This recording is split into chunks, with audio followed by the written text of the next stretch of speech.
Bounce.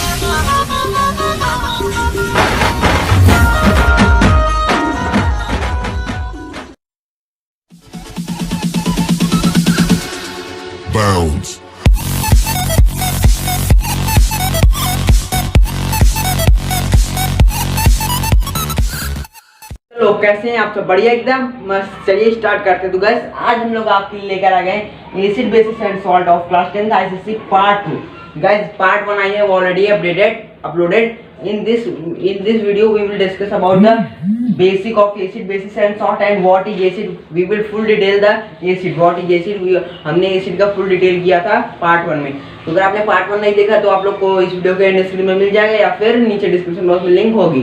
देखिए ध्यान से देखिए acid basis and salt. Acid हमने समझ लिया था क्या हुआ था, बेसिस क्या है ये समझेंगे हम लोग। फिर तीसरा पार्ट जो आएगा उसमें समझेंगे सॉल्ट का। ध्यान से देखिए गाइस, मैं आपसे ये उम्मीद करता हूँ आप ये वीडियो स्टार्टिंग से लेकर लास्ट तक देखेंगे, आपका बेसिस का पूरा कॉन्सेप्ट क्लियर हो जाएगा। चलिए स्टार्ट करते हैं एक छोटे से इंट्रो के बाद।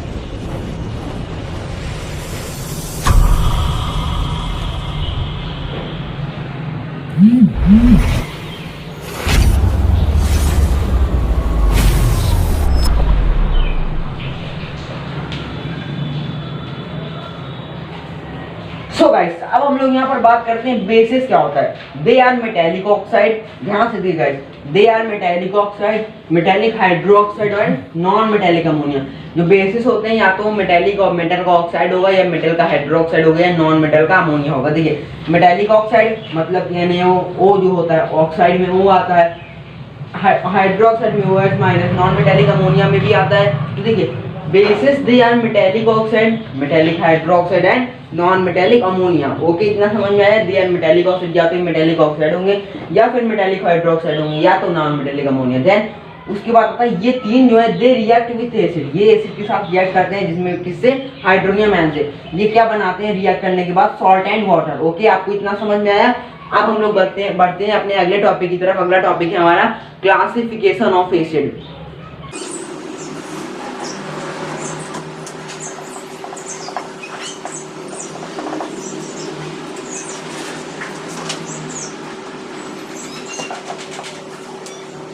Now we will discuss about the classification of base। तो क्लासिफिकेशन ऑफ बेस, यहाँ पर हमारे सिलेबस में 4 से 5 टाइप के क्लासिफिकेशन है बेसिस के।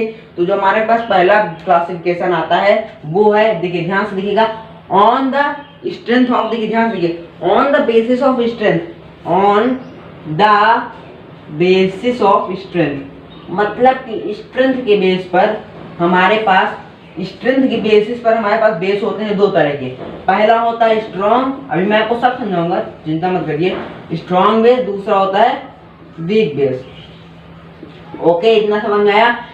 On the basis of strength, उसके टाइप स्ट्रेंथ के बेसिस पे दो तरह के बेस होते हैं हमारे पास, strong base and weak base.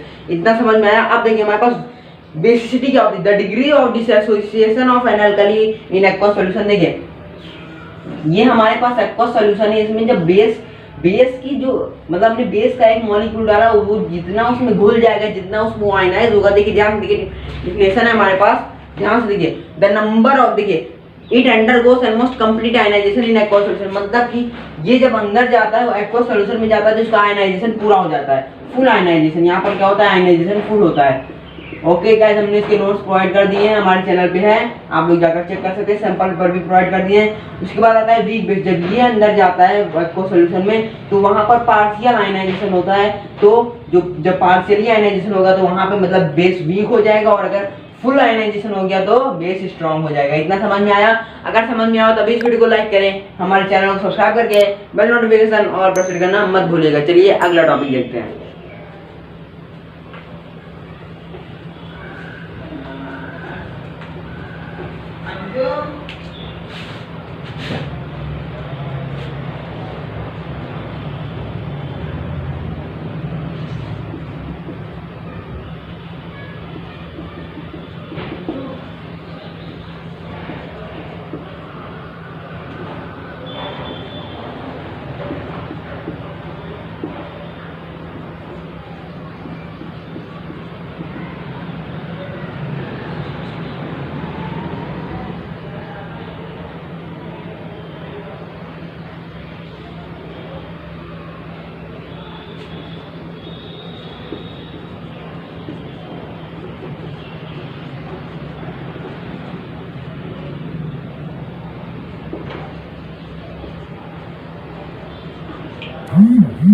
तो ध्यान से देखिए, हमारे पास आता है क्लासिफिकेशन ऑफ बेसिस।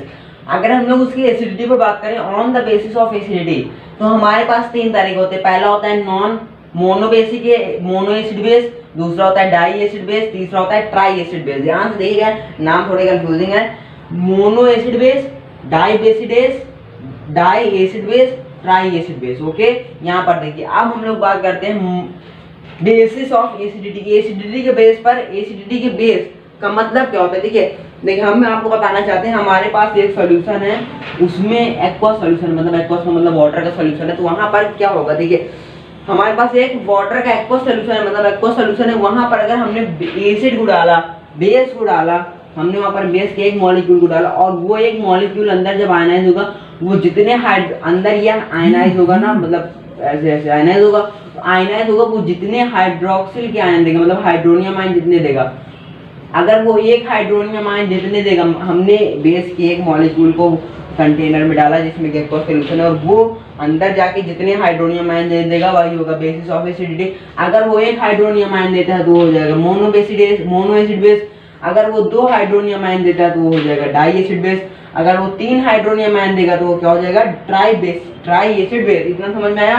देखिए अगर वो हमने, देखिए यहाँ पर डिफिनेशन मैं आपको समझा दूं, मैं आपको समझा सकता हूँ लेकिन डिफिनेशन देखिए, यहाँ से लिखी हुई है, the number of hydroxyl ion which can produce पर मॉलिक्यूल ऑफ बेस। हम एक मॉलिक्यूल बेस का डालेंगे और जितने हाइड्रोनियम आयन प्रोड्यूस होंगे वही होगी उसकी बेस ऑफ एसिडिटी। देखिए अगर एक आयन है, एक हाइड्रोनियम आयन आयन तो हो जाएगा हमारा मोनो बेसिक, 2 हुए तो डाई एसिड बेस, 3 हुए तो ट्राई एसिड बेस।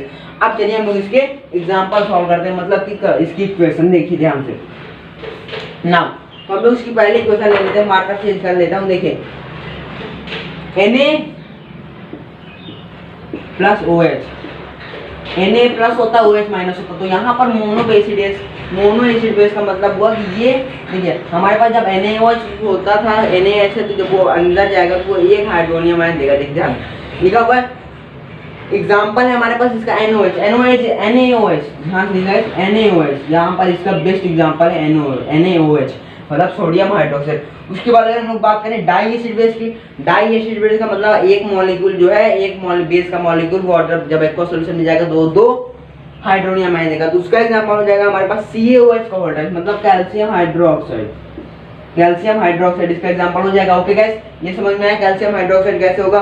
देखिए यहाँ पर ये इस तरह कुछ ब्रेक होगा, Ca2 प्लस OH, मतलब इसकी वैलेंसी इसमें चली जाती है, इसका इसमें, तो ये फिर जाके CaOH का होल ट्वाइस हो जाता है। इतना समझ में आया? उसके बाद हम लोग बात करते हैं ट्राई एसिड बेस मतलब हमने एक मॉलिक्यूल को जब एक्वा सॉल्यूशन में डाला तो 3 अगर 3 दे रहा है, क्या दे रहा है? 3 हाइड्रोनियम आयन दे रहा है, तो हमारा हो जाएगा ट्राई एसिड बेस। इसका एग्जांपल हो जाएगा हमारे पास AlOH होल थ्राइस। देखिए Al मुझे पता है, देखिए AlOH का होल थ्राइस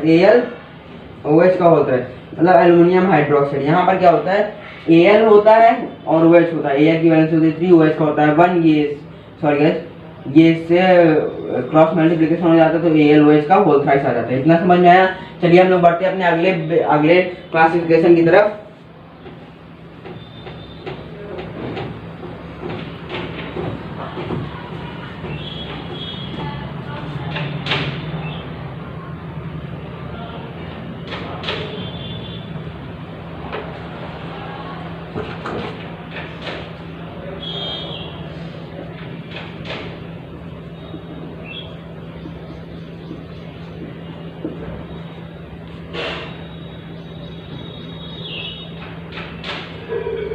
ओके गाइस, तो यहाँ पर हमारा अगला क्लासिफिकेशन आता है और लास्ट क्लासिफिकेशन है on the basis of composition. मतलब कि बेस के कंपोजिशन के बेस पर हमारे पास 2 तरीके होते हैं, एक होता है कंसंट्रेटेड और डाइल्यूट। गाइस ये लोग अपने ये आप लोग अपने आप ही समझ गए होंगे, कंसंट्रेटेड का मतलब कंसंट्रेटेड है अल्कली और डाइल्यूट। ओके, तो देखिए लेट्स सपोज कि हमारे पास ये था एक्वा सॉल्यूशन, उसमें हमने एक बेस का मॉलिक्यूल डाला, और वो देखिए जैसा आप लोग कभी देखे होंगे, जब आप इंक लेते हैं और इंक को आप जब एक मॉलिक्यूल उसका डालते हैं तो अंदर वो ऐसे ऐसे कुछ हो जाता है, मतलब वो पूरे में फैल जाता है। तो वो जितने उसका कंसंट्रेशन अगर आपने 2 मॉलिक्यूल डाले तो वो ज्यादा में फैलेगा, तो मतलब उसका कंसंट्रेशन हाई हो जाएगा। देखिए आपने अगर 2 मॉलिक्यूल डाल दिए तो उतने ही वाटर में वो कलर डार्क हो जाएगा। अगर 3 डाल दिए तो और ज्यादा डार्क, 4 डाल दिए तो और ज्यादा। मतलब अगर आप जितना ज्यादा एसिड वो स्टेन डालते जाएंगे, इंक डालते जाएंगे, उतना ज्यादा उसका कंसंट्रेशन बढ़ता जाएगा। उसी तरह अगर हम लोग एक बेस के मॉलिक्यूल को डालते हैं, हमने एक बेस का मॉलिक्यूल डाला, एक बेस का मॉलिक्यूल डाला, ये हमारा बेस का मॉलिक्यूल है, हमने एक बेस का मॉलिक्यूल डाला और यहाँ पर कंसंट्रेशन कुछ ज्यादा हो रहा है, ज्यादा कंसंट्रेशन हो रहा है तो हमारा जो कंसंट्रेटेड एल्कली। और अगर वो कम कंसंट्रेशन हो रहा है, कंसंट्रेशन कम होने का मतलब अगर कंसंट्रेशन वहां पर लो हुआ तो वो हमारा हो जाएगा डाइल्यूट अल्कली। इतना समझ में आया? अगर समझ में आया तो तुरंत इस वीडियो को लाइक कर दें। चलिए इसका हम लोग इतना समझ में आया। अब हम लोग आते हैं प्रिपरेशन ऑफ। अब देखिए इसके बाद हमारा टॉपिक आता है, क्या आता है? Preparation of basis. मतलब हमने ये समझ लिया कि बेस क्या होते हैं। देखिए हमने क्या समझा, हमने समझा बेस क्या होते हैं। बेस हमें पता चलेगा क्या होता है, उसको हम सोचे यार कि टाइप इसके कितने टाइप होते हैं वो भी समझ लिया हम लोग। अब हम लोग ये सोचते हैं कि यार जो साइंटिस्ट होते हैं वो बनाते कैसे, सॉरी ये साइंटिस्ट कह रहा हूँ, साइंटिस्ट नहीं बनाते, जो लैब में होते हैं वो किसे कैसे बनाते हैं। तो अब हम लोग ये देखते हैं। तो अब हम लोग देखने जा रहे हैं प्रिपरेशन ऑफ बेसिस।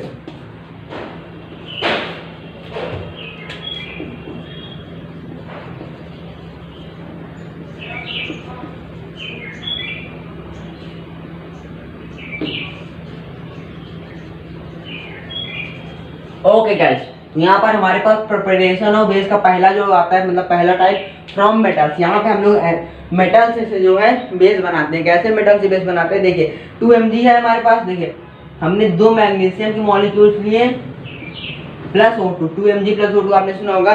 तो ये हमारे पास आगे जाकर क्या बन जाएगा? 2 MgO। देखिए 2 MgO कैसे बनाएंगे ये हम आपको बताना चाहते हैं।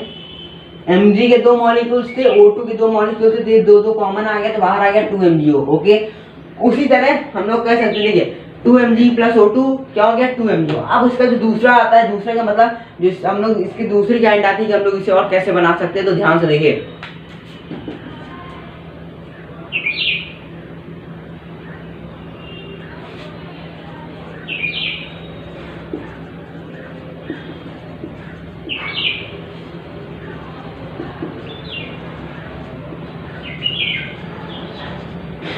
तो ये हमारे पास दूसरा action of water on stream है।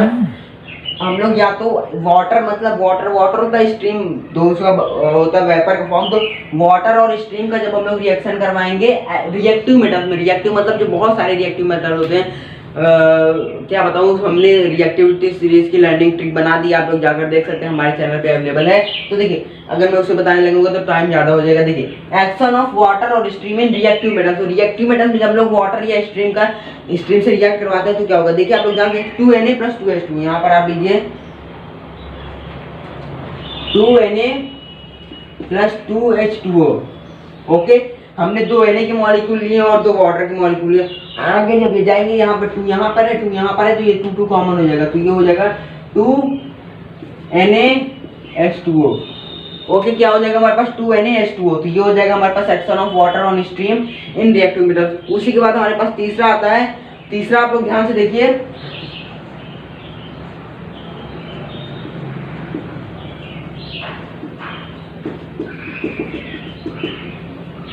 तो हमारे पास जो तीसरा आता है वो है बाय डबल डिकम्पोजिशन।